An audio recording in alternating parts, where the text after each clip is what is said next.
आज भगवत गीता के 16वें अध्याय के 8वें श्लोक से पढ़ेंगे। उस वाले फोन माइक को ऑफ कर दीजिएगा, नहीं तो बूम बूम करता रहेगा। हाँ, अभी ऑफ रखिए, जब प्रश्न करना हो तब या उच्चारण करना हो तब बोलिए। कल एक भक्त हमारे विवेक प्रभु पूछ रहे थे कि कभी कभी हम लोग को ये प्रश्न, उस वक्त मैं थोड़ा ध्यान नहीं दे पाया आपके प्रश्न बहुत अच्छा था। प्रश्न था कि हमको रोज रोज मंगल आरती और जप करना क्यों बोरिंग लगता है, ये प्रश्न था। रोज चेंज होना चाहिए कुछ। तो देखिए, यह प्रश्न बहुत लोगों का हो सकता है और इसका कारण क्या है, यह रजोगुण की वजह से होता है। ऐसा नहीं बोलना कि मैं आप रजोगुणी है या वो रजोगुणी है, हमारे चित्त की अवस्था है रजोगुण। तो हमें कुछ ना कुछ नया चाहिए। लेकिन जब हम जबरदस्ती नियम का पालन करेंगे, मतलब रोज मंगल आरती के लिए इतने बजे उठना, मंगल आरती के लिए जाना, जप करना, तब धीरे धीरे हमारे हृदय में सत्वगुण की वृद्धि होगी और तब हमको ये कार्य करने बहुत अच्छे लगेंगे। बल्कि नियम से वही कार्य करना, उसी टाइम पे करना बहुत अच्छा लगने लग जाएगा। कदाचित उस नियम को तोड़ना पड़े कि वो नियम से टूटे, उस टाइम से ना हट के कुछ काम करना पड़े, तो आपको अच्छा नहीं लगेगा। तो ये केवल आप ही की प्रॉब्लम नहीं, बहुत लोगों की प्रॉब्लम हो सकती है कि रोज हम 5 बजे क्यों उठें, किस दिन 5 बजे उठेंगे, किस दिन 6 बजे उठेंगे। तो इस प्रकार से करने से व्यक्ति के हृदय में सत्वगुण की वृद्धि नहीं हो पाती। और आपने देखा था सत्वगुण हमारे मुक्ति के लिए अच्छा होता है।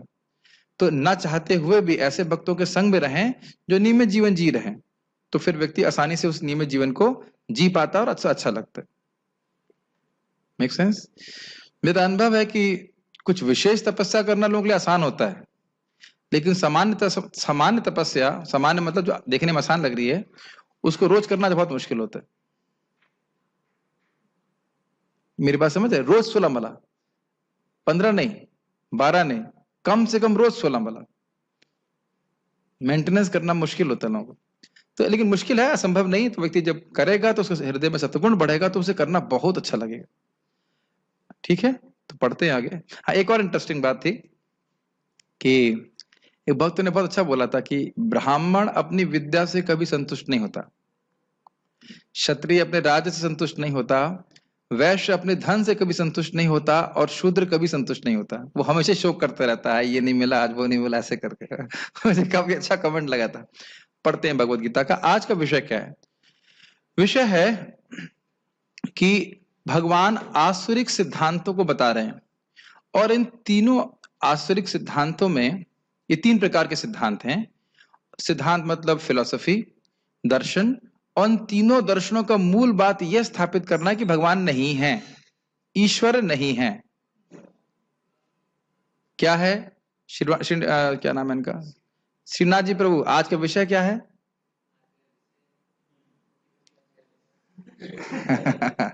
समय से आइए, नहीं तो विषय समझ में नहीं आएगा। विषय बड़ा कठिन लग जाएगा। विषय है कि भगवान आज आसुरिक सिद्धांतों के बारे में बता रहे हैं जिनका मूलभूत बात यह है कि भगवान नहीं है। और आप जानते हो कि जब भगवान नहीं है तब आपको क्या सुविधा प्राप्त होगी, कोई बता सकता है? जो चाहो वो करो, कोई देखने वाला नहीं है, कोई रोकने वाला नहीं, कोई दंड देने वाला नहीं है। इसलिए ऐसा मान करके वह है इस सिद्धांत को देते, इसलिए असुर विद्या बोलते हैं। देवता लोग, अभी कोई प्रश्न नहीं करिए, पहले सुनिए, अभी कोई प्रश्न नहीं। प्रश्न लिख लीजिए, बाद में बताऊंगा। देखो क्या एकदम से बीच में प्रश्न करोगे तो समझ ही नहीं पाओगे कि मैंने बोला क्या है। पहले अभी आप सिद्धांतों के बारे में समझिए। तो 3 सिद्धांत कौन से हैं? एक है एक आत्मावाद, दूसरा है बौद्धवाद और तीसरा है जैनवाद। एक आत्मवाद, मायावाद कह लीजिए, और बौद्धवाद, जैनवाद। और तीनों में उनके आर्गुमेंट्स के द्वारा वह सोचते हैं कि भगवान नहीं है। और ये पहले भी था, भगवान के समय भी रहा होगा, तभी इस प्रकार की बात वह कह रहे हैं। तो मेरे पीछे बोलिए। अच्छा, आप पारायण कर मतलब बोलने के लिए बोले थे? हाँ, तो ऑन कीजिए, माइक ऑन कीजिए। असत्यम अप्रतिष्ठम ते, असत्यम अप्रतिष्ठम ते, जगदाहुर अनीश्वरम, जगदाहुरनीश्वरम्, अपरस्पर संभूतम, अपरस्पर संभूतम्, किमन्यत् काम हेतुकम, किमन्यत् काम हेतुकम्। एक सेकेंड रुकना। तो ये लोग इस प्रकार की धारणा से युक्त रहते हैं कि ये जगत असत्य है, इसकी कोई प्रतिष्ठा नहीं है, इसका कोई आधार नहीं है। ते मतलब वे लोग, और असत्य मतलब ये जगत भैया है ही नहीं, झूठा है। अप्रतिष्ठ मतलब इसका कोई आधार नहीं है। उसको थोड़ा खुला ही रहने दीजिए, बार बार चूं चूं होने से फिर डिस्टर्बेंस होती है। थोड़ा खुला रहने, इतना खुला रहने दीजिए कि आता रहे। हाँ बस। असत्यम अप्रतिष्ठम ते, असत्यम मतलब ये जगत है ही नहीं भैया, कुछ नहीं, क्या बात कर रहे, कुछ है ही नहीं। जब जगत ही नहीं है तो फिर ईश्वर कैसे सत्य हुआ? ईश्वर भी सत्य नहीं है। जब जगत ही सत्य नहीं है तो ईश्वर बनाने वाला ही नहीं है, तो ईश्वर को उड़ा दिया। अप्रतिष्ठम ते, इस जगत की कोई प्रतिष्ठा नहीं है, इसका कोई आधार नहीं। और हम क्या सीखते हैं? जन्मादि अस्य यतः, ये जगत जिससे आया है, जिन भगवान से आया है, उनका हम ध्यान करते हैं, भगवान विष्णु, भगवान कृष्ण का। भागवत सिद्धांत बिल्कुल इसके विपरीत है। जगद हा आहुर अनीश्वरम, ये जगत असत्य है, अप्रतिष्ठित है, इसकी कोई प्रतिष्ठा नहीं है, ऐसा वो कहते हैं। आहु मतलब होता है कहते हैं। और अनीश्वरम, इसका कोई ईश्वर नहीं है, इसको चलाने वाला कोई नहीं है।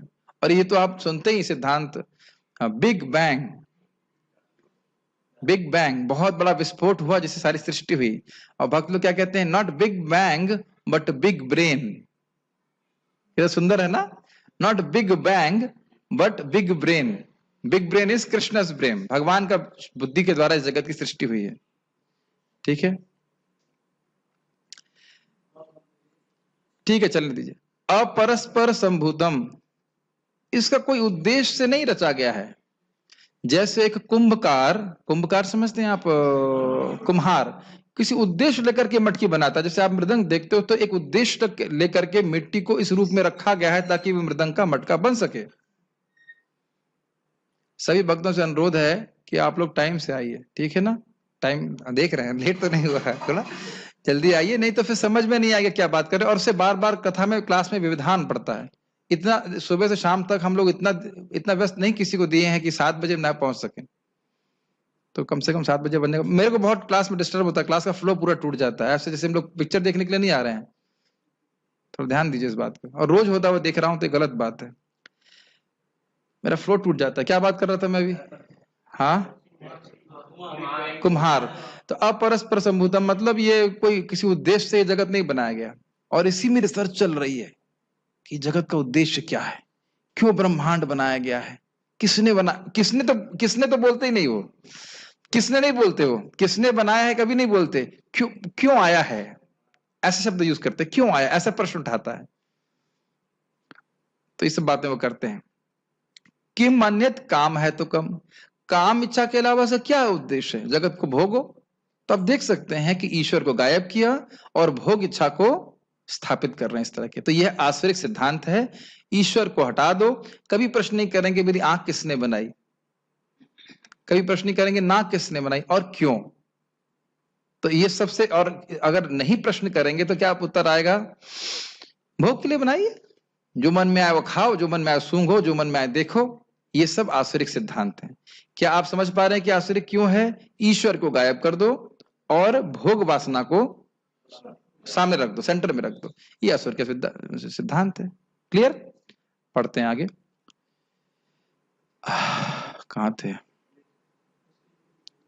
क्या हुआ? इको,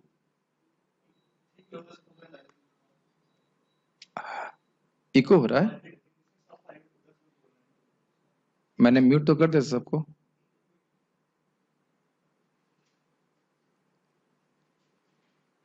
अभी भी आवाज साफ नहीं आ रही है? जब आपको साफ आ रही तो सबको आना चाहिए।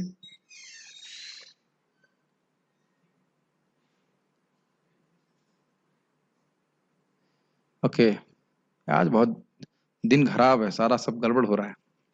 आज मुश्किल श्लोक से पढ़ाना आया तो इतनी सारी टेक्निकल मिस्टेक आ रही, उधर मन बट रहा है। चलिए अनुवाद पढ़ते हैं प्रभुपाद जी का। वे कहते हैं कि ये जगत मिथ्या है। क्या है वो? ब्रह्म सत्य जगत मिथ्या, इसका कोई आधार नहीं है और इसका नियमन किसी ईश्वर द्वारा नहीं होता है। जबकि मैंने फिर से रिपीट करूंगा, हम लोग क्या बोल रहे हैं कि भगवान ही इस जगत के पूरे आधार हैं। वो कॉन्शियस व्यक्ति हैं। जन्मादस्य यतः यतोन्वयात् इतरतश्चार्थेष्वभिज्ञ स्वराट। इस जगत का जो स्रोत है वो अभिज्ञ है, वह कोई जड़ पदार्थ नहीं है। ठीक है, दूसरे माइक को ऑफ कीजिए, it may be echo because of that. ठीक है, उनका कहना है कि यह कामेच्छा से उत्पन्न होता है और काम के अतिरिक्त कोई अन्य कारण नहीं है। गीता भूषण टीका। भगवान अब यहां आसुरी सिद्धांतों का वर्णन कर रहे हैं। सबसे पहले वे एक जीववादी दार्शनिकों का मत प्रस्तुत कर रहे हैं। कुछ पूछ रहा है क्या? बोल रहा है यह जगत असत्य है और भ्रामक गलतियों से भरा हुआ है, जैसे सीप को चांदी समझ लेना आदि। ये असत्यम की व्याख्या कर रहे हैं। क्या आपने कभी देखा है, एक सीप समझते हैं, सीपी, सीपी शेल, समुद्र के किनारे सीपियां रहती हैं, नहीं देखा आपने? तो सर्प,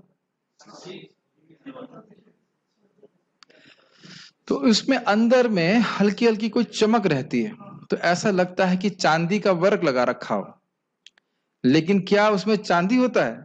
चांदी नहीं होता है। तो इसी से कह रहे हैं कि यहाँ पे इन लोगों का सिद्धांत है, ऐसे लोगों का, आसुरी लोगों का, कि भाई ये जगत जो है ये तो झूठा है, स्वप्न की तरह झूठा है। प्रभुपाद जी कटाक्ष करते हैं कि स्वप्न की तरह झूठा तो कहते हो, लेकिन उसको भोगने में बड़े एक्सपर्ट हैं वो। इस प्रकार से आवाज स्पष्ट आ रही है? ठीक है। इस जगत की कोई प्रतिष्ठा नहीं है, जैसे कि एक आकाश पुष्प की स्थिति होती है। अर्थात ये ऐसी वस्तु नहीं है जिसके जिसके गुणों को ठीक से समझा नहीं जा सके, अपितु असली वस्तु के समान ये जगत है ही नहीं, जिस प्रकार से आकाश पुष्प होता ही नहीं है। इसका क्या मतलब है? आकाश में पुष्प होते हैं, खरगोश के सींग होते हैं, खरगोश के सींग नहीं होते हैं। और तीसरा उदाहरण दिया जाता है, घोड़े के अंडे होते हैं। तो घोड़ा डिंब, आकाश पुष्प, और कौन सा एग्जाम्पल दिया मैंने? खरगोश के सींग। आप इन शब्दों की व्याख्या कर सकते, मतलब बोल सकते हैं इनका कोई अस्तित्व नहीं है। तो अब पता नहीं ऐसा क्यों बोलते हैं, लेकिन ये बात है। अब यह क्या कह रहे हैं? वो कह रहे हैं ऐसा नहीं है कि ये जगत ऐसा हो कि इसके गुण हमको समझ में ना आ रहा हो। भाई साहब ये है ही नहीं, ये बोलना चाहते। ऐसा नहीं कि हम इस जगत को समझ नहीं पा रहे हैं और दिक्कत है, हम खूब समझ रहे हैं, ये है ही नहीं। इस प्रकार की वो व्याख्या करते हैं। और जब ये जगत ही नहीं है तो फिर इसको बनाने वाला है ही नहीं। समझ में आया कि जगत को झूठा क्यों कह रहे हैं? जब जगत ही झूठा तो बनाने वाला झूठा। तो मेन तो जो परेशानी है उनको बनाने वाले से है, ईश्वर से है। अगर थोड़ा कठिन लग रहा होगा तो आश्चर्य मत कीजिए, थोड़ा हो सकता है कठिन लगे, लेकिन समझने वाली बात है। कोई भगवान नहीं है जो इस जगत की सृष्टि, स्थिति और पालन करने वाला है, अनीश्वरः, अपितु भगवान की रचना भी जगत के समान मोह के द्वारा कर दी गई है। समझ में आ रहा है ना? भाई जगत ही झूठा है तो जगत को बनाने वाला भी झूठा। यदि कोई परम भगवान होता तो वह इस प्रकार के झूठे जगत की रचना ही क्यों करता? ये आर्गुमेंट देखिए, आर्गुमेंट के द्वारा, तर्क के द्वारा, जिसका कोई शास्त्र पे आधार नहीं है, हम भगवान की सत्ता को काट नहीं सकते। इसलिए वे मानते हैं कि जगत झूठा है। किस लिए मानते हैं जगत झूठा है? और क्यों झूठा है? अरे कोई वाकई बढ़िया अच्छा ईश्वर होता तो ऐसा झूठे जगत की सृष्टि क्यों करता? तो इसलिए ना जगत सत्य है और ना बनाने वाला सत्य है। और ये कहां से आया इनके पास आइडिया? यहां से आया, दिमाग से खुराफात कर रहे हैं, इस प्रकार के विचार कर रहे हैं। कोई शास्त्र में कहां लिखा है, श्रीमद् भागवत में कहां लिखा है? तो कोई उत्तर नहीं उनके पास। परंतु अब देखिए वो एक जीववाद को कैसे समझा रहे हैं। परंतु वास्तविक रूप से केवल एक आत्मा है जो निर्गुण है और जो किसी भी ज्ञान के स्रोत द्वारा नहीं जानी जा सकती, और जो ज्ञान के दोष के कारण एवं अविद्या के कारण स्वयं को भौतिक जगत, व्यष्टि जीव और भगवान के रूप में परिणत करती है। इसका मतलब क्या है? उनके हिसाब से एक आत्मा है ब्रह्म कह लीजिए, कुछ भी कह लीजिए, एक आत्मा है। अब पता नहीं, एकदम एकदम इलॉजिकल है। अगर नहीं समझ में आ रहा है तो आश्चर्य की बात मत करिए, है ही आसुरिक सिद्धांत। और कह रहे हैं कि उसको समझ नहीं सकते, वो अलग है, अलग निरंजन है, उसको लख नहीं सकते आप, उस ब्रह्म को आप देख नहीं सकते हैं। और वही ब्रह्म अज्ञान के कारण, अविद्या के कारण बहुत सारे जीव बन गए। हम सब लोग जो है अज्ञान के कारण जीव बने हुए हैं। वही आत्मा, वही एक है। ये मैं फिलॉसफी बता नहीं रहा हूं, उनकी फिलॉसफी बता रहा हूं। मैं समर्थन नहीं कर रहा हूं। और अविद्या के कारण वही जीव बन गए हैं, वही आत्मा ये भौतिक जगत बन गया है, और वही आत्मा भगवान बन गया। और जब अविद्या अज्ञान नष्ट हो जाएगा तब सब मालूम चल जाएगा कि भाई न तो भगवान है, न जीव है, और ना भौतिक जगत है, सब एक है, ब्रह्म वह एक जीव। तो ये मायावाद है ना, तो ये मायावाद की बात। अब उनसे पूछो ये होता क्यों है, तो कोई उत्तर नहीं। कहेंगे अज्ञान से, तो अज्ञान किसने फैलाया, प्रश्न ही बनेगा। माया किसकी है, तो कहेंगे अनिर्वचनीय है, उसको वर्णन नहीं कर सकते। इस प्रकार से उत्तर देते हैं। कंफ्यूजन लग रहा होगा, क्योंकि ये कंफ्यूज करने के लिए ही है, ये फिलॉसफी कंफ्यूज करने के लिए ही है। भगवान गीता में स्पष्ट बोलते हैं कि सारे जीव हैं और वो हमेशा रहते हैं, आसान है समझने के लिए। और मुक्ति के बाद वे भगवान की सेवा करते हैं, सीधी सीधी बात, घुमा फिरा के बोलने की क्या बात। लेकिन आसुरिक लोग इसी प्रकार के सिद्धांत देते हैं। जब व्यक्ति स्वयं को उस आत्मा के रूप में अनुभव कर लेता है तो उसके लिए कोई द्वैतता नहीं रह जाती, और केवल अद्वैतता ही रह जाती है। ये लाइन समझ में आई? क्योंकि एक ही जीव, एक ब्रह्म है, वही जीव के रूप में है, वही भौतिक जगत के रूप में है, वही भगवान के रूप में है उनके हिसाब से। तो जब अज्ञान नष्ट हुआ तो क्या देखेंगे आप, मैं ही वही हूं। मुझे याद है कि हमारे आईआईटी में एक योगा टीचर आते थे, तो मैं उनसे बहस करता था थोड़ा, क्या भगवान कौन है, एकदम खांस रहे हैं, खांसी करके, फिर भी बोल रहे हैं अब तुम सहन नहीं कर पाओगे, इसलिए तुमको हम दिखा नहीं सकते, वही हो तुम, ऐसे करके बोलते। अब वही का मतलब क्या? और बाकी स्टूडेंट भी बोलते थे हाँ बहुत पहुंचे हुए संत है, बहुत पहुंचे संत। मुझे बड़ा क्रोध आता था कि यही लोगों को मूर्ख बनाने वाली बात है, तुमको दिखा नहीं सकते, दिखा देंगे तुम बेहोश हो जाओगे, ऐसा है वैसा। तो झूठ बोलते हैं इस तरह के लोग, ठीक है। अद्वैत का अर्थ समझ लेना चाहिए, सभी कुछ भगवान की शक्ति है और इस कारण से भगवान से अभिन्न है, लेकिन फिर भी भगवान इससे भिन्न है। भगवान सच्चिदानंद है और ये भौतिक जगत जड़ है, लेकिन क्योंकि ये भगवान की शक्ति है इसलिए वे भगवान से अभिन्न कही जाती है, क्योंकि भगवान की शक्ति है इसलिए। लेकिन यह नहीं सोचना चाहिए कि ये भगवत बिल्कुल भगवान ही है। Doesn't make sense? ठीक है। उस अनुभव होने तक जो कुछ भी हम देखते हैं वह स्वप्न में हाथी, घोड़े और रथ आदि देखने जैसा है। जब व्यक्ति अपने वास्तविक स्वरूप का अनुभव करता है तो जो भी अविद्या के कारण स्वयं के व्यष्टि जीव होने जैसी कल्पना थी वह वैसे ही गायब हो जाती है जैसे स्वप्न से जागृत होने पर रथ, घोड़े आदि सब गायब हो जाते। समझ रहे हैं? वो कह रहे हैं कि भाई देखो आदमी सो रहा है तो सोते समय वो बहुत कुछ देखता है कि मेरा घर है, मकान है, वो उसकी कल्पना मात्र होती है। और जैसे ही स्वप्न से बाहर आता है तो क्या देखता है, अरे कुछ है ही नहीं। ये उनकी सिद्धांत है। और उसी प्रकार से जीव अज्ञान में सोच रहा है कि वो जीव है और भगवान है और ये प्रकृति है, जबकि वास्तविक रूप से कुछ नहीं है, एक ब्रह्म है। ये उनकी फिलॉसफी है। लेकिन आप इसी उदाहरण को सोचिए, ठीक है जब मैं सोच रहा हूं, मैं सो रहा हूं तो मैं स्वप्न देख रहा हूं, ठीक है, लेकिन जब मैं स्वप्न से बाहर आता हूं तो क्या मैं देखता हूं कुछ भी नहीं है जगत में? वही देखता है व्यक्ति की पत्नी है, बच्चे हैं, वास्तविक जीवन जो है वो देखता है। ये वैष्णव सिद्धांत है। स्वप्न का उदाहरण हम क्या देखते हैं, स्वप्न में हम देख रहे हैं कि हमारा परिवार है, हमारा एक जीवन है, और हम अपने असली जीवन को भूले रहते हैं, असली रिश्तेदारों को भूले रहते हैं, असली माता पिता को भूले रहते हैं। मेरी बात समझ रहे हैं? तो जब हम जागृत होंगे, आत्मा की जागृति होती तो समझ पाता है कि मेरा भगवान से क्या संबंध है, मेरा भगवान के प्रति क्या कर्तव्य है। नहीं समझ में आई बात? लेकिन ऐसा तो नहीं कि जागृत होने के बाद आप देखते हैं कुछ भी नहीं है। तो स्वप्न का उदाहरण वैष्णव सिद्धांत में भी है, लेकिन वो प्रॉपर सिद्धांत, ठीक है।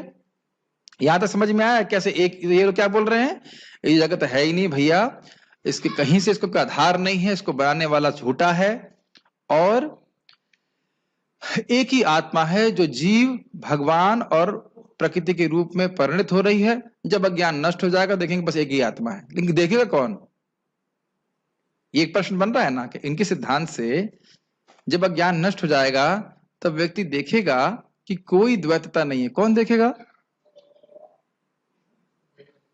वो या तो देखेगी, यस, तो किसको देखेगी?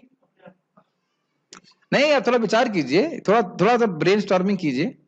जब मैं किसी को कुछ देखूंगा तो मुझसे कुछ अलग होना चाहिए ना। प्रभुपाद इस बात को बोलते हैं, आत्म साक्षात्कार में अगर आत्मा नष्ट हो जाएगी तो साक्षात्कार किसको होगा? किसको अनुभव हो रहा है? अरे भाई, आज सबने प्रसाद पाया कि नहीं पाया? सबको व्यक्तिगत अनुभव हुआ कि नहीं? तो अनुभव के लिए व्यक्ति है ना। मुझे पता है, मैंने कहा समुद्र प्रभु आज राजमा बहुत अच्छा बनाया आपने। कहते खीर भी बहुत अच्छी बनाई थी। मैंने कहा मुझे तो नहीं मिली, इसका मतलब है कि बहुत अच्छी बनाई थी। खत्म हो गई, सब खा गए। कल ही तो सुना था कि दूसरों के बारे में सोचना चाहिए था, लेकिन वो खाली क्लास में सुना था। खैर, मुझे कोई दिक्कत नहीं। तो हम खाली बात क्या कर रहे थे आपसे? अनुभव की बात कर रहे थे। आप सबको अनुभव हुआ ना, जिसने खीर खाई, जिसने राजमा खाई, अनुभव किसको कौन कर रहा है? आत्मा कर रही है, ज्ञान शक्ति के द्वारा। याद आ रहा है कि सब बातें? नहीं, मैं हूं और मैं अन्य से भिन्न हूं, है कि नहीं? ये इसी के द्वारा तो जीव अनुभव करता है। तो इसको ही खत्म कर दोगे तो साक्षात्कार किसको होगा? तो इस प्रकार की इनकी फिलॉसफी में बहुत सारे दोष हैं। दोष समझ में आ रहा है ना आपको? वैष्णव सिद्धांत क्या है? भगवान है, भौतिक जगत है और जीव है। ये भगवत गीता में सीख रहे हैं कि नहीं? और ये शाश्वत है, दो तीनों ही चीजें शाश्वत हैं। तो क्या भगवान को माया पकड़ती है? कभी नहीं पकड़ती है। माया हमेशा भगवान के अधीन रहता है, जीव भी भगवान के अधीन रहता है, और जीव जो भगवान से विद्रोह करते हैं वो माया के अधीन रखे जाते हैं। लेकिन ना तो आपने क्या सीखा था? ना तो जीव कभी माया बनता है, ना कभी माया जीव बनती है, ना जीव भगवान बनते हैं, ना भगवान कभी जीव बनते हैं, ना भगवान माया बनते हैं। याद आ रहा है? पढ़ाया था मैंने। ये तीनों कभी आपस में एक दूसरे के गुण चेंज नहीं करते। तो सिद्धांत है। पहला सिद्धांत उम्मीद कर रहा हूं कि समझ में आ रहा होगा, उम्मीद करते हैं। फिर से जाके बार पढ़ेंगे तो समझ में आएगा। भगवान अब बौद्धों के स्वभाववाद का वर्णन कर रहे हैं। मतलब यहां भी कह रहे हैं कि ईश्वर नहीं है, सब अपने आप ही हो गया है, स्वभाव से हो गया। यह जगत स्त्री और पुरुष के संयोग से उस प्रकार नहीं आता है जिस प्रकार एक कुंभकार घड़ा बनाता है, जिसमें घड़ा बनाने का उद्देश्य होता है। क्योंकि संतान उत्पन्न करने में भी माता पिता को यह पता नहीं होता कि कैसे हो रहा है। स्त्री और पुरुष के केवल एक बार के संयोग से ही संतान उत्पन्न हो जाती है, और बिच्छू पसीने से उत्पन्न हो जाते हैं, जिसमें स्त्री पुरुष का कोई संयोग ही नहीं होता है। इस कारण से सृष्टि अपने आप ही अपने स्वभाव के कारण हो जाती है। इसको हम लोग, मैं एस्ट्रोनॉमी पढ़ता था पहले थोड़ी बहुत, उसे कहते थे स्टेडी स्टेट थ्योरी। ये जगत हमेशा से है और ऐसा ही है। सृष्टि किसी ने की हो ऐसा नहीं है बस।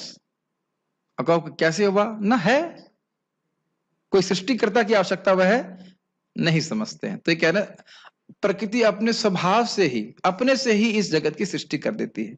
अब आप ये बताइए कि ऐसा संभव है? अब ये पता नहीं, टीका में बोल रहे हैं कि बिच्छू पसीने से उत्पन्न होते हैं, मतलब वो लोग ऐसा बोलते हैं, लेकिन क्या बिच्छू पसीने से उत्पन्न होता है? आपने सुना होगा कि बिच्छू कई बार चावल के या धान के पुआल, क्या कहते हैं, ढेर में अपने अंडे देता है, तो उससे बेबी बिच्छू आते हैं। तो क्या हम ये कहेंगे कि चावल के ढेर से बेबी बिच्छू आए? बेबी बिच्छू की अम्मा कौन है? चावल। यस, हमको मादा मम्मी बिच्छू नहीं दिख रही हैं, पापा बिच्छू नहीं दिख रहे हैं, लेकिन पापा बिच्छू भी हैं और मम्मी बिच्छू भी हैं, इसीलिए बच्चा बिच्छू है। भले ही वह कहां से निकल के आ रहा है? चावल के ढेर से। लेकिन ये क्या कह रहे हैं, इनके हिसाब से प्रकृति को कोई कंट्रोल नहीं कर रहा है, कुछ नहीं, प्रकृति अपने आप ही सृष्टि कर रही है। अब ये बताइए, जब 7 बजे यहां प्रवचन नहीं हो रहा था, ये तो माइक अपने आप प्रवचन क्यों नहीं चालू कर दिया?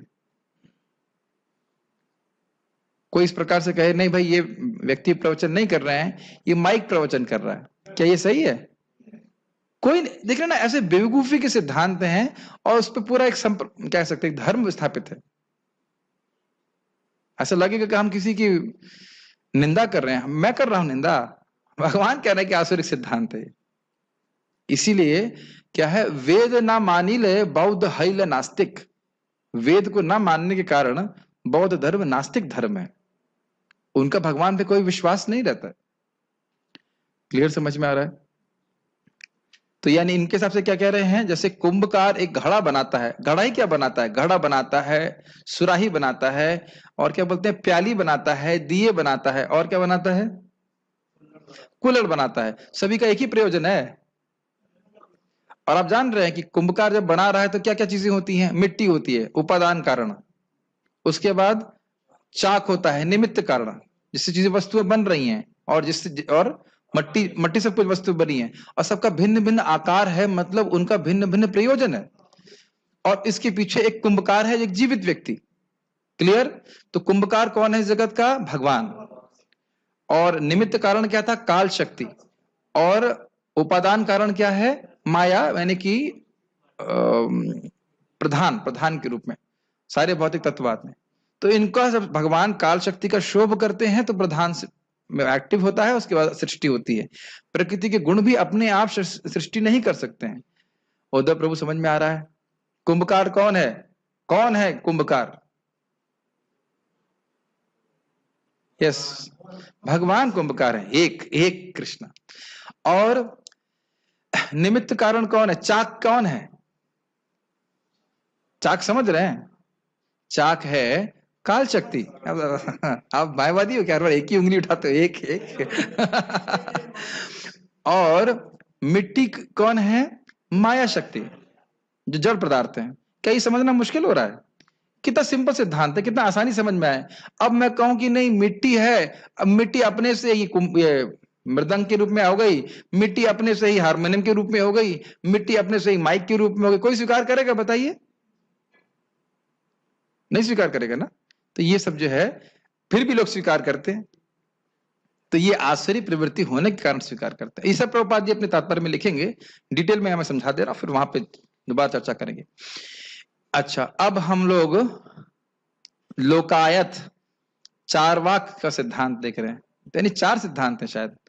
भगवान फिर लोकायत यानी चारवाक नामक दार्शनिकों के दर्शन को कह रहे हैं। उनके अनुसार इस जगत का कोई उद्देश्य नहीं है सिवाय काम इच्छा की तृप्ति के। इस संबंध में और कुछ नहीं कहना चाहिए। स्त्री और पुरुष के बीच काम ही इस जगत का कारण है और सभी कर्मों को प्रेरणा देने वाला है। तो ये सिद्धांत क्या कहता है, बहुत सिंपल शब्दों में, क्या वो संस्कृत का श्लोक है, ऋतम कृत्वा घृतम पिबेत यावत् जीवेत सुखम जीवेत भस्मीभूतस्य देहस्य किम पुनरागमन भवेत। कि भाई यावत् जीवेत, जब तक जियो, घृतम पिबेत, घी पियो,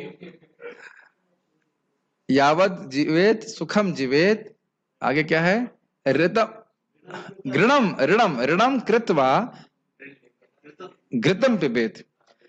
तो अरे भाई घी तो बहुत महंगा आ रहा है आजकल, 3000 रुपए किलो। अच्छा वाला घृत, घृत घृत, घी नहीं घृत। ठीक है, तो अच्छा वाला घी बहुत महंगा है, तो उसको तो बहुत पैसा लगेगा, तो कोई बात नहीं, लोन ले लो, क्या दिक्कत है। तो कहेगा लोन तो चुकाना पड़ेगा। तो कहते हैं भस्मन भूतस्य देहस्य किम पुनरागमन भवेत। ये शरीर तो जल जाएगा, तो ऋण कौन चुकाएगा, सब भस्म हो जाएगा, तो ऋण किसको चुकाना, ले लो ऋण, जितना चाहो उतना ऋण ले लो, लेकिन भोग करो। प्रभुपाद जी से एक बार जानते हैं आप, प्रभुपाद जी से पूछा गया, अरे भारत का ऋषि होकर के इस प्रकार की फिलॉसफी दे रहा है कि घी पियो और ऋण लो। तो प्रभुपाद जी कह रहे हैं, अरे भाई भारत का ऋषि है इसलिए घी पीने के लिए बोल रहा है, दारू पीने के लिए नहीं बोल रहा है। ये भारत के ऋषि का योग्यता है। तो लेकिन पॉइंट क्या है यहाँ पे कि भाई ये तो हम देखते भी इस जगत में कि व्यक्ति अगर शादी नहीं करता है तो उसको मेहनत करने की ज्यादा प्रेरणा नहीं मिलती है। जिन शादी करता है, बच्चे होते हैं, स्वाभाविक रूप से बस को फिर प्रेरणा मिलती, बहुत काम करें, हम पैसा कमाएं। तो ये जगत में देखा जाता है, लेकिन केवल क्या इसी उद्देश्य के लिए जगत बनाया है, ये तो हम नहीं कह सकते। आप मेरी बात समझ रहे हैं? ये होता हुआ देखा जाता है, लेकिन यह नहीं कह सकते कि भगवान ने केवल इसी उद्देश्य से जगत बनाया है कि जगत को केवल भोगें। आप जानते हो जगत का उद्देश्य क्या है? विजय प्रभु, आपको पता है जगत का उद्देश्य क्या है? क्या उद्देश्य जगत का? माइक पे बताइए भक्तों को, हम खुद टेस्ट ले लेते हैं। यस, क्या उद्देश्य है? इस शरीर से मतलब भगवान की प्राप्ति कर सके। नहीं, केवल यही उद्देश्य नहीं है। आपका उत्तर सही था। जीव अगर भोग चाहता है तो उसे भोग की सुविधा प्रदान की जाए, और भोग करते करते वो ऊब जाएगा, और फिर वो अंततोगत्वा उसको भगवान की भक्ति, वो सोचेगा इस जगत में कुछ और सत्य भी है, और फिर वह भगवान की भक्ति करेगा। तो ये दोनों उद्देश्य समझ रहे हैं, भोग की सुविधा भी देना और मुक्त होने की सुविधा भी देना। 15वें अध्याय में हमने पढ़ाया था ना इस बात को। ठीक है, अब क्या कह रहे हैं, काम हेतुकम का एक और अर्थ है जैन दार्शनिकों के द्वारा। तो यानी कि 4 फिलॉसफी, मैं 3 बोल गया, 4 फिलॉसफी है, उनके अनुसार इस जगत का कोई भी हेतु हो सकता है, और यह व्यक्ति की तर्क शक्ति के ऊपर आधारित होता है। समझ में आया? हेतु का मतलब होता है कारण, और काम मतलब इच्छा। जो आपकी इच्छा हो वही मान लीजिए। आप कहो कि भाई जगत का क्या कारण है, जो तुम्हारी इच्छा, जो मान लो, जो तुम्हारी इच्छा है वही जगत का हेतु है। तो 4 फिलॉसफी सीखिए, हम फिर से समराइज करते हैं। पहली फिलॉसफी में क्या बोल रहे हैं, अरे भैया सब झूठा है, कुछ नहीं, मायावाद है, सब फालतू है। माया के कारण एक ही ब्रह्म जो है वही जीव के रूप में हो गया, वही भगवान बन गया, और वही भौतिक जगत बन गया। वही सब जैसे अज्ञान नष्ट होगा आप समझ जाओगे, पता नहीं कौन समझेगा, लेकिन उनके हिसाब से बस समझ जाएंगे कि सब वही है, ब्रह्म है। इस बात में एक और कहना भूल गया कि भक्त लोग बड़ा उन पर प्रश्न करते हैं, कहते हैं आप बोल रहे हो कि ब्रह्म सत्य जगत मिथ्या, और आप बोल रहे हो कि सर्व खलु इदम ब्रह्म, सब कुछ एक ही ब्रह्म है, और आप कह रहे हो ब्रह्म सत्य है और जगत मिथ्या है। तो ये बताओ, दोनों चीजों को जोड़ दीजिए। सर्व खलु इदम ब्रह्म, सब कुछ ब्रह्म है, दूसरा ब्रह्म सत्य है, तीसरा ये जगत मिथ्या है। तो जगत है क्या?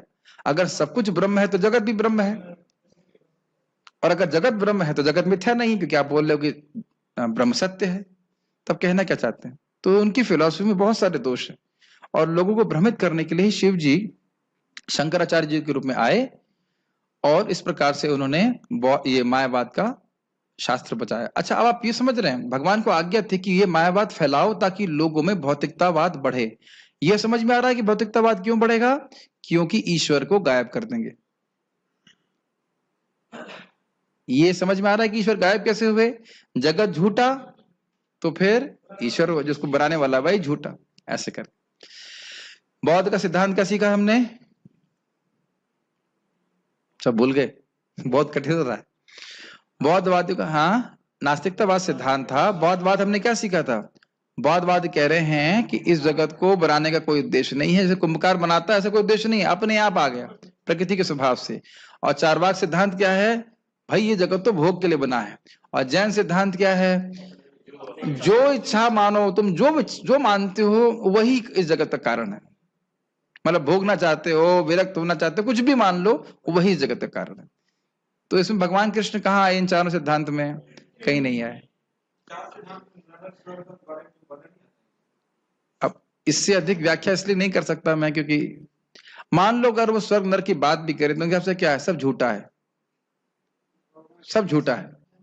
ठीक है, तात्पर्य, आसुरी लोग यह निष्कर्ष निकालते हैं कि यह जगत माया जाल है, इसका ना कोई कारण है, न कार्य, न नियामक, न कोई प्रयोजन, हर वस्तु मिथ्या है। ठीक है, इसकी व्याख्या की तो आवश्यकता नहीं है, ये चर्चा हम कर रहे थे। ये मायावादियों का सिद्धांत है, सब कुछ झूठ है, ना कुछ जगत है, ना कोई जीव है, ना भगवान है, सब कुछ बस एक ब्रह्म है, वही उसी रूप में परिणित हो रहा। परिणित मतलब प्रकट है। उनका कहना है कि दृश्य जगत आकस्मिक भौतिक क्रियाओं तथा प्रतिक्रियाओं के कारण है।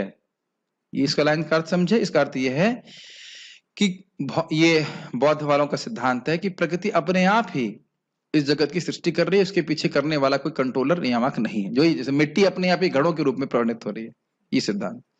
वे नहीं सोचते कि ईश्वर ने किसी प्रयोजन से इस संसार की रचना की है। उनका अपना सिद्धांत है कि यह संसार अपने आप उत्पन्न हुआ है, और यह विश्वास करने का कोई कारण नहीं है कि इसके पीछे ईश्वर का हाथ है।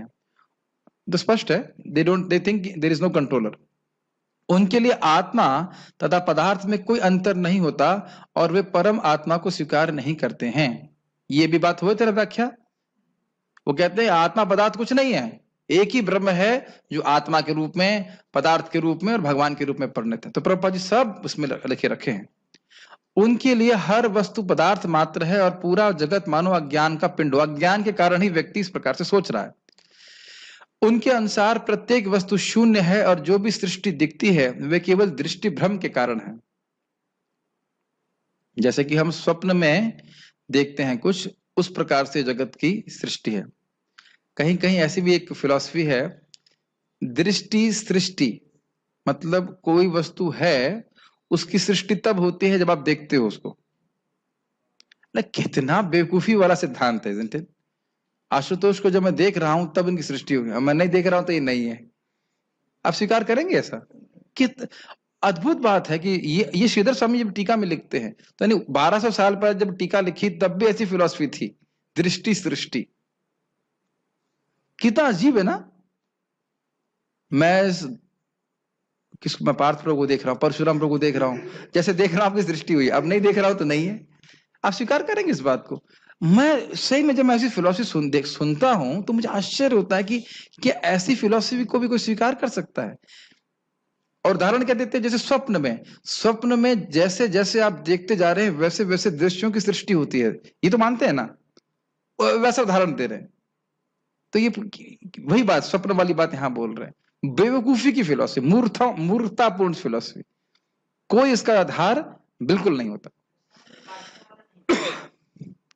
अरे प्रभु जी देखिए, काटने वाली बात नहीं है, अड़ जाते हैं। श्रीपाद रामानुजाचार्य जी कितने सारे लोगों को डिफीट किए थे, उसमें से एक व्यक्ति था जो 7 दिन लगा रामानुजाचार्य जी के सामने, 7 डेज, और उसको हरा नहीं पा रहे थे। फिर वो रामानुजाचार्य जी भगवान से प्रार्थना करते हैं और फिर वो हारता नहीं है। श्रीपाद रामानुजाचार्य जी का तेज देख के वो सरेंडर कर देते हैं।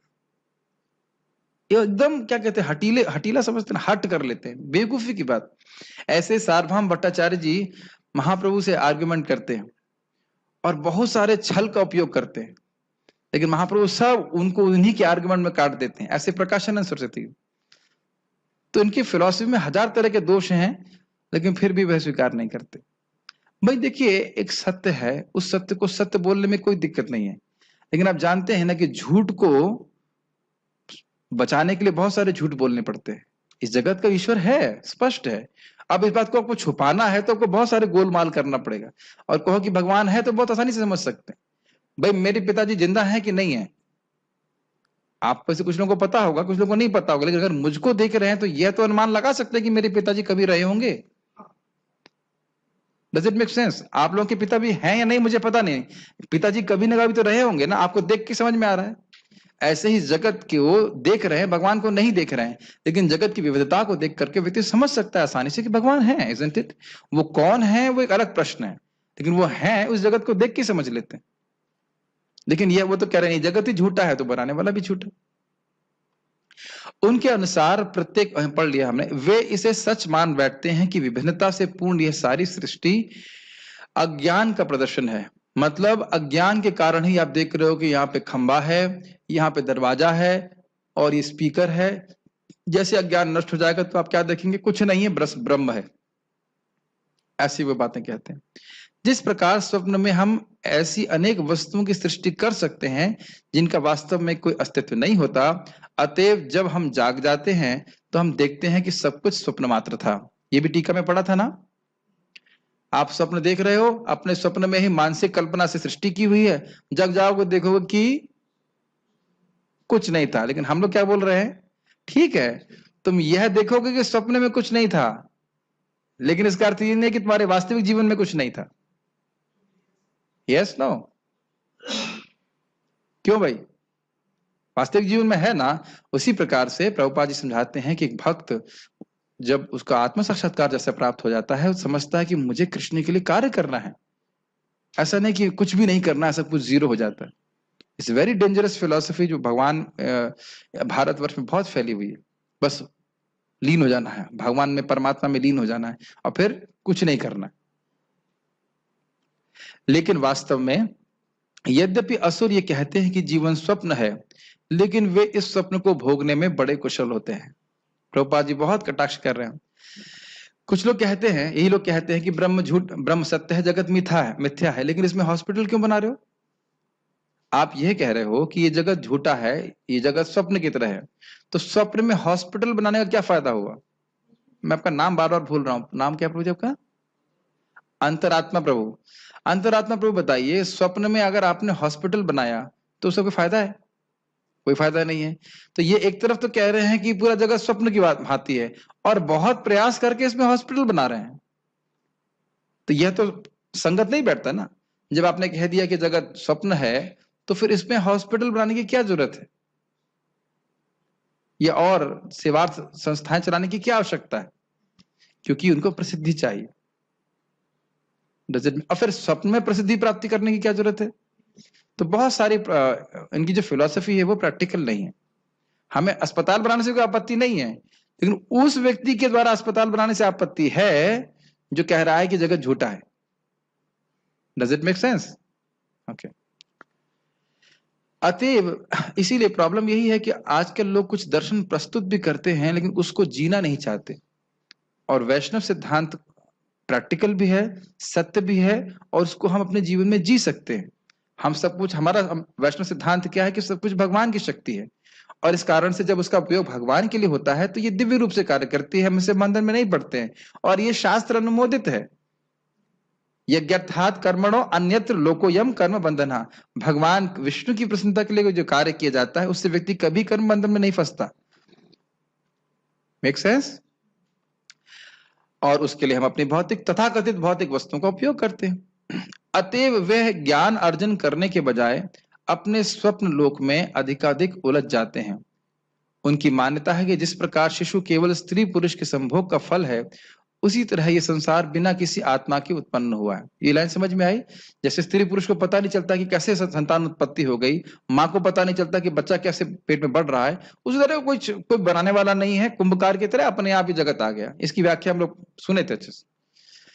उनके लिए यह पदार्थ का संयोग मात्र है जिसने जीवों को उत्पन्न किया है, अतएव आत्मा के अस्तित्व का प्रश्न ही नहीं उठता। आत्मा से कोई चीज नहीं है, पदार्थ से ही चेतना आ गई। और आप देख सकते हैं कि प्रभुपाद जिसके कितने अगेंस्ट थे। प्रभुपाद ने कई बार क्या कहते हैं उसको, आर्ग्यूमेंट करते थे, किस प्रकार से तुम लोग, मेन प्रभुपाद का बात था कि तुम एक मच्छर भी नहीं बना सकते, और मच्छर छोड़ दीजिए, तुम एक घास का तिनका भी नहीं बना सकते। हाँ, हम बस 30 साल के बाद बनाएंगे। तो प्रभुपाद ने कहा ना, don't give me a post dated cheque कि मैं आपको 3 करोड़ रुपए 2000 साल के बाद दे दूंगा। ये सब जो है झूठा बातें हैं साइंटिस्ट की, कभी भी हम नहीं देखते। अभी तो प्रभुपाद कहते हैं आप पढ़िएगा किताब लाइफ कम्स फ्रॉम लाइफ, जीवन का स्रोत जीवन, तो उसमें प्रभुपाद स्पष्ट कहते हैं, देखो नींबू का पेड़ जिंदा है तो बहुत सारे नींबू उत्पन्न हो रहे हैं, है कि नहीं? इंसान जिंदा है से कितने सारे बच्चे पैदा कर लेता है। तो जीवित व्यक्ति अन्न पदार्थ का स्रोत हो सकता है, लेकिन पदार्थ कभी जीवन का स्रोत नहीं हो सकता है, एकदम असंभव है। यस, और आज तक भी नहीं हो पाया। कहाँ गए थे हम लोग? जिस प्रकार अनेक जीव प्राणी अकारण पसीने से ही तथा मृत शरीर से उत्पन्न हो जाते हैं, उसी प्रकार यह सारा जीवित संसार दृश्य जगत के भौतिक संयोगों से प्रकट हुआ है। इसकी ये तो आप समझ ही रहे, उसका पहले भी व्याख्या किया था। बिच्छू जो है कहां से आया था? बिच्छू पसीने से आ गया था। पता नहीं बिच्छू पसीने से कैसे आता है, या चावल के ढेर से आ रहा है, लेकिन आप समझना चाहिए कि मम्मी बिच्छू है, पापा बिच्छू है, इसीलिए बेबी बिच्छू आ रहा है। भले हमको मम्मी बिच्छू पापा बिच्छू नहीं दिख रहे हैं, लेकिन बेबी बिच्छू दिख रहा है, तो समझ लेना कि चावल के ढेर से बेबी बिच्छू नहीं आ सकता। ठीक है, समझ रहे हैं? तो ये सब गलत है। अतएव प्रकृति ही इस संसार की कारण स्वरूपा है, उसका कोई अन्य कारण नहीं। जबकि गीता में भगवान क्या बोलते हैं, और बोल ही रहे हैं प्रभुपाद, भगवद गीता में कहे, कृष्ण के इन वचनों को नहीं मानते, मया दक्षिण प्रकृति सुविते सचराचरम, सारा भौतिक जगत मेरे ही निर्देश के अंतर्गत गतिशील है। देखिए, ऐसा मत सोचिएगा कि ऐसे लोग नहीं होते हैं। आईआईटी में मैं जब फर्स्ट ईयर में था, तो हमारा एक फाइनल ईयर का एक सीनियर था, उसका नाम था टॉम, मुझे आज भी याद है, और वह भगवद गीता भी पढ़ता था। प्रभुपाद की भगवद गीता थी, लेकिन उसका परपट नहीं पढ़ता था परपट में विश्वास नहीं था उसका। वो उसका ये था, देखो ये जो पूरा जगत है, बड़े स्टाइल से बोलता था, और वो मतलब उसको बहुत बुद्धिमान मानते थे लोग। ये भी दिख रहा है बहुत बुद्धिमान, बहुत बुद्धिमान है, ऐसे करके। तो बोलता था ये जगत जो है ना ये प्रकृति कर रही है, लेकिन बेटा प्रकृति जो है ना ये करंट की तरह नहीं है, ये एनर्जी करंट की तरह नहीं है, ये अपने आप कार्य कर रहा है, ऐसे करके मुझे बोलता था। और मैं उसी वक्त समझ रहा था कि क्या ये मूर्ख बोल रहा है, लेकिन अब नए व्यक्ति था, मैं कुछ बोल नहीं पाया। और उसी मैं कहा से दिसंबर में जब वृंदावन आया तो मैंने भगवत गीता खोली, और भगवान कितने कृपालु हैं, जैसे खोला मया दक्षिण प्रकृति सूयते सचराचरम हेतु नाने न कौन्तेय जगदवि परिवर्तते। Krishna is so amazing. उसके बाद दोबारा बहस तो मैं नहीं इससे कर पाया, ना कभी मिल पाया, लेकिन कितना अमेजिंग है ना। उस वक्त तो बिल्कुल भगवत गीता कुछ जानते नहीं थे, एकदम खुला और मिले चमत्कार जैसा था कि नहीं भगवान की अध्यक्षता में ये जगत कार्य कर रहा है। ये श्लोक तो आपने कई बार सुना होगा, लेकिन बहुत डीप श्लोक है। आज सुबह भी हम चर्चा कर रहे थे ना, हमारे सुख दुख सब कुछ हमारे कर्मानुसार है, और भगवान की अध्यक्षता में से हमको प्राप्त हो रहा है। कर्मणा दैव नेत्रेणा जंतुर देह उपपत्ति। तो इसलिए ऐसा नहीं है कि हम कुछ बुरा कर्म कर रहे हैं तो उसको दंड नहीं प्राप्त होगा, या अच्छा कर्म कर रहे हैं तो पुरस्कार प्राप्त नहीं होगा। लेकिन सबसे अच्छी बात क्या है कि इस भगवान कृष्ण की आप जो भक्ति कर रहे हैं उसका फल जरूर प्राप्त होगा, क्योंकि भगवान देने वाले हैं उसको। जैसे कर्म का फल मिलता ही है, उसी तरह समझ लीजिए कि भक्ति का फल तो अमोघ है। भक्ति करते जाइए करते जाइए करते जाइए, आपको एक दिन भगवत प्रेम निश्चित प्राप्त होगा। ये मैं बोलने वाला नहीं हूं, शास्त्र इस बात को बोल रहे। एक सूत्र बताना चाह रहा हूं, शायद आपने कभी सुना ही नहीं होगा, कि मैंने तो कभी सुना नहीं, लेकिन चैतन्य चरितामृत मैंने देखा, मुझे बहुत अच्छा लगा। वो कहते हैं कि हर दिन हम जब थोड़ा थोड़ा कृष्ण का स्मरण करते हैं, यही हमारे प्रेम को आगे जागृत कर देता है। मेरी सुना है, बूंद बूंद से सागर भरता है, सुना है ना। उसी तरह से हर दिन हम हरे कृष्ण जप रहे हैं, भगवान के बारे में सुन रहे हैं, भगवान को देख रहे हैं, ये थोड़ा थोड़ा भगवान का जो स्मरण है यही हमारे प्रेम को आगे जाकर के प्रेम के रूप में परिणत हो जाएगा। इसीलिए ये कहा जाता है कि नियमित रूप से भक्ति करते जाइए, थोड़ा थोड़ा, चाहे 1%, एक drop drop drop drop drop drop drop करके आप देखेंगे कि भगवान का प्रेम हमको प्राप्त हुआ। बहुत अच्छा था। क्योंकि कभी व्यक्ति बोला अरे तुम इतना पढ़ रहे हो, प्रेम मिला, ऐसा कभी नहीं बोलना चाहिए, ऐसा कभी नहीं बोलना चाहिए। प्रेम क्रमशः हमारा भगवान के प्रति बढ़ रहा है, आकर्षण भगवान के प्रति बढ़ रहा है। कैसे बढ़ रहा है? रोज रोज रोज रोज स्मरण करने से। ठीक है। दूसरे शब्दों में असुरों को संसार की सृष्टि के विषय में पूरा पूरा ज्ञान नहीं है। प्रत्येक का अपना कोई ना कोई सिद्धांत है। उनके अनुसार शास्त्रों की कोई एक व्याख्या दूसरी व्याख्या के ही समान है, क्योंकि वे शास्त्रीय आदेशों के मानक ज्ञान में विश्वास नहीं करते। ये बहुत सुंदर बात प्रभुपाद जहाँ पे कह रहे हैं। एक व्यक्ति बोल रहा था कि आप भी ठीक हैं और मैं भी ठीक हूं, तो मैंने कहा नहीं, मैं ही ठीक हूं और आप गलत हैं, और आप गलत ही नहीं, आप पूरी तरह गलत हैं। ना क्यों गलत है? क्योंकि मैं सही इसलिए नहीं हूं क्योंकि मैं अपना बता दे रहा हूं, अपितु परंपरा का ज्ञान हम उसको स्वीकार कर रहे हैं। ये नहीं कि तुम कृष्ण को भगवान मानते तुम ठीक हो, हम किसी और को भगवान मान लेते ठीक हो, ऐसा नहीं होता है। अरे भाई जो जिसको जैसा माने वही सब ठीक है, ये फिलॉसफी बिल्कुल गलत है। भगवान केवल कृष्ण है, वह वोट की अपेक्षा नहीं करते हैं। इस संबंध में छोटी सी कहानी सुनाता हूं जो महाराज जी कई बार सुनाते हैं। रात्र का समय था और एक हंस जानते हैं, हंस जो है वो उड़ रहा था। रात्रि हो गई तो जाके पेड़ पे बैठ गया। सुना इस कथा को, बड़ा इंटरेस्टिंग है वो। और उस पेड़ पे बहुत सारे उल्लू बैठे हुए थे। तो उल्लू आए, उल्लू पूछे हैं हंस से कि क्यों भाई तुम क्यों आए यहाँ पे, क्या कारण है, क्या बात है, क्यों आए यहाँ पे, क्या दिक्कत है? तो बोले मेरा नाम हंस है और सूर्य अस्त हो गया और मैं मानसरोवर जा रहा था, तो अब अस्त हो गया तो मैं यहाँ पे थोड़ा विश्राम करूंगा। सूर्य किस चिड़िया का नाम होता है? अब उल्लुओं के हिसाब से हर चीज चिड़िया ही होती है, क्योंकि उन्हें सूर्य कभी देखा ही नहीं। और आपको पता होगा कि उल्लू लोग एक बहुत विशेष गुण है कि जैसे सूर्य उगता है उनको दिखना बंद हो जाता है। ये उदाहरण बड़ा, दिखना बंद हो जाता है, सूर्य उगते ही दिखना बंद हो जाएगा उनको। तो उसी प्रकार से पूरी रात वो आगे, क्या देखो भावुक आ गया, सूर्य बोल रहा है, मूर्ख कहीं का, सूर्य तो कुछ होता ही नहीं है। तो इस प्रकार से अगर 5-6 करोड़ उल्लू भी अपना मत प्रस्तुत करें तो क्या वह सूर्य की सत्ता को काट सकते हैं? और कहे कि नहीं, अगर सूर्य कुछ है तो तुरंत हमारे सामने आए, तो क्या सूर्य को गरज है कि वह उल्लू कहे भाई हमको उल्लू नहीं मानेंगे तो हम प्रकट हो जाएं? ऐसा आप लोग सोच रहे होंगे मैं खाली विनोद में बोल रहा हूं, मैं मतलब सुना हूं इस प्रकार से कि लोग बोलते हैं अगर भगवान है तो तुरंत मुझे मार दे। देखो मैं नहीं मरा मतलब भगवान नहीं है। और ऐसे मूर्ख हैं जो मान भी लेते हैं, हजारों लोग ऐसे मूर्ख मान लेते हैं। तुम्हारे जैसे कीड़ों को मारने के लिए भगवान आएंगे? बताइए, छोटा सा कीड़े है तो कोरोना भेज देंगे, उसी से मर जाओगे तुम। समझ रहे ना मेरी बात? भगवान को वोट की जरूरत नहीं है। ऐसे एक बार महाराज बता रहे थे कि रशिया में बहस हुई कि भाई भगवान बहुत दिन भगवान रह लिया, अब उसको गद्दी से उतारना पड़ेगा। लेकिन उनको दिक्कत ये थी कि उनको ये पता नहीं था कि भगवान है कहाँ।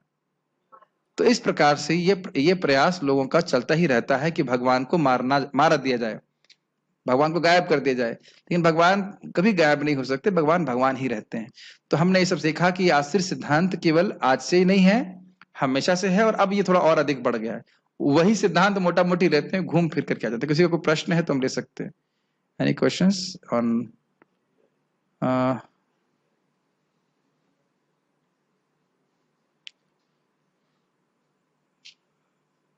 ओके, साउंड के बारे में। स्मोकिंग से बहुत परेशान हूँ, मुझे उससे छूटना है, छूट ही नहीं रही है, बहुत कोशिश कर रहा हूँ। ये तो कोई दिक्कत नहीं है, अब हरे कृष्ण मंत्र जपिए। अभी एक भक्त हैं जो बहुत समय से शराब पी रहे थे और बाकी गलत कार्य कर रहे थे। हरे कृष्ण मंत्र जप अच्छे से कीजिए, हमारा इसी लिंक पे आप सुबह जप करने के लिए आ सकते हैं। बढ़िया से जप कीजिए। देखिए इसको समझनी चाहिए ये है क्या चीज, ये हमने पहले भी विज्ञान को समझा था। हम कोई बुरा कार्य करते हैं, उसका संस्कार मन में बन जाता है, और वह संस्कार हमको दोबारा कोई भी वही गलत कार्य करने के लिए प्रेरित करता है। जब व्यक्ति हरे कृष्ण मंत्र करता है तो पता क्या होता है, वो सीधे संस्कार पे कार्य करता है, वो जड़ से उस संस्कार को ही गायब कर देता है। लेकिन हमको बार बार आवृत्ति करनी होगी और ये कोई भी बुरी आदत छोड़ने का प्रयास करना होगा। बहुत जल्दी सब चीजें छूट जाती हैं। हजारों लोग का छूटा है, आपका क्यों नहीं छूटेगा? क्योंकि मुश्किल काम नहीं है, ये आसान है। कोई प्रश्न कर रहे हैं कि अगर हम कृष्ण को स्वप्न में देखते हैं तो क्या वो झूठा है? देखिए, जिस व्यक्ति ने प्रश्न किया है, मैं नहीं समझता कि आप इतने उन्नत है कि भगवत प्रेम प्राप्त है, कि कृष्ण की स्फूर्ति हो रही है। लेकिन हाँ, जरूर सराहना करूंगा कि आप कृष्ण के बारे में स्मरण कर रहे हैं, श्रवण कर रहे हैं, तो कृष्ण का स्मरण होता है।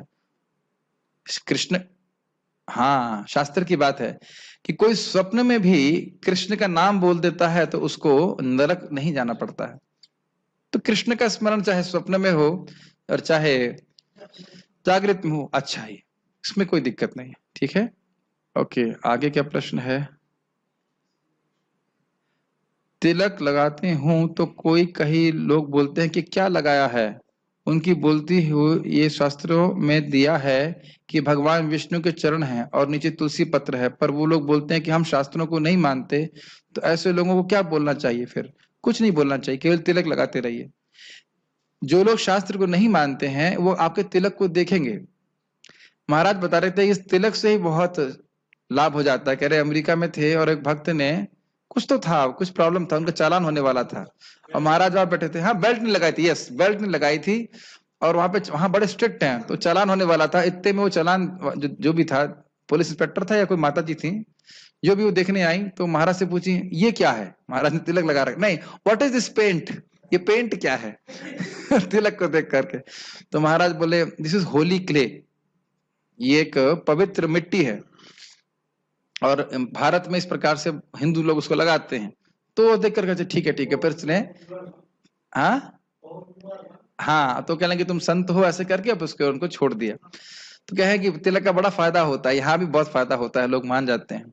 यहाँ तक कि परम पूज्य वृंदावन चंद महाराज बता रहे थे कि किस प्रकार से वो बनारस में जब थे स्टूडेंट के रूप में तिलक लगाए हुए थे, तो वहां का राजा था काशी नरेश, वो कार में बैठे हुए थे और वह भी प्रणाम किए। तो तिलक देख करके व्यक्ति सम्मान करता है। लेकिन सबसे बड़ी बात थी कि जिसके माथे पे तिलक होता है उसे कभी यमदूत स्पर्श नहीं कर सकता है। अभी मैंने सुना है, मैंने पढ़ा नहीं है इसलिए मैं उसको रेफर नहीं कर सकता, लेकिन मैंने सुना है ऐसा कि एक बार एक मुसलमान मर रहा था और उस पे कबूतर ने बीट कर दी उसके माथे पे, और वो तिलक का डिजाइन बन गया, तो उसको नरक जाना था, वो नरक नहीं गया। लेकिन ये सुना है इसलिए मैं कुछ कह नहीं सकता कि क्या है। लेकिन ये तो मैंने पढ़ा है, शास्त्र की बात है कि मुसलमान मर रहा था, उसके मरते मरते नहीं, एक व्यक्ति बैलगाड़ी चला रहा था, वो बैलगाड़ी मतलब पलट गई, वो मर रहा था, उसने तुलसी जी को पकड़ लिया। तो अब जो यमदूत उसको लेने के लिए आए तो कहते आप इसको लेके कैसे जाएंगे? तो फिर उसको लेने के लिए भगवान के दूत आते हैं। तो ये सब महिमा तो है भगवान की भक्ति की, तो वो लोग देखेंगे तो देखने से पवित्र होंगे। जो भी करता हूं दोनों टाइम फिर भी परेशान रहता हूं, घर वाले भी परेशान रहते हैं, हरे कृष्ण मंत्र जप कीजिए। देखिए ये सारी चीजें क्या हैं? ये सारी चीजें आसुरिक सिद्धांतों का ही परिणति है। जब अपने जीवन से हम ईश्वर को बाहर निकाल देते हैं, भगवान कृष्ण को बाहर निकाल देते हैं, तो इसी प्रकार की चेतना रहती है कि हम भोग भोगें, और इसी कारण से व्यक्ति दुखी रहता है। और जब ये विश्वास रहता है कि भगवान है, उनके अनुसार हम चलते हैं, तो अपने जीवन में सुख अनुभव करते हैं। तो ये सारे प्रश्नों का उत्तर यह है कि भगवान की भक्ति करनी चाहिए, और उससे भगवान, ये विश्वास होना चाहिए कि भगवान है, भगवान को मैं संतुष्ट करूंगा और उनके अनुसार चलूंगा तो भगवान का आशीर्वाद जीवन में आता है, सारी बुरी आदतें भी छूटती हैं और मन भी बहुत सुखी रहता है। ठीक है, और कोई प्रश्न है? कोई और प्रश्न कुछ है किसी भक्त का? तो इसलिए भक्तों को, हम सब लोगों को आसुरी सिद्धांत से बचना चाहिए, इसीलिए सब भगवान बातें कर रहे हैं, और भगवान के सही सिद्धांत को भगवत गीता से सुनना चाहिए। और आपने यह भी देखा कि गलत सिद्धांत का आश्रय लेने से व्यक्ति का जीवन भगवान से विमुख हो जाता है। जब सही सिद्धांत होता है तो व्यक्ति भगवान के, क्या कहते हैं उसको, आश्रय में रह के अपना जीवन व्यतीत करता है और भगवान के धाम में वापस जाता है। तो we should stop here. Thank you all very much. Shrimad Bhagavad Gita की जय, श्रील प्रभुपाद की जय।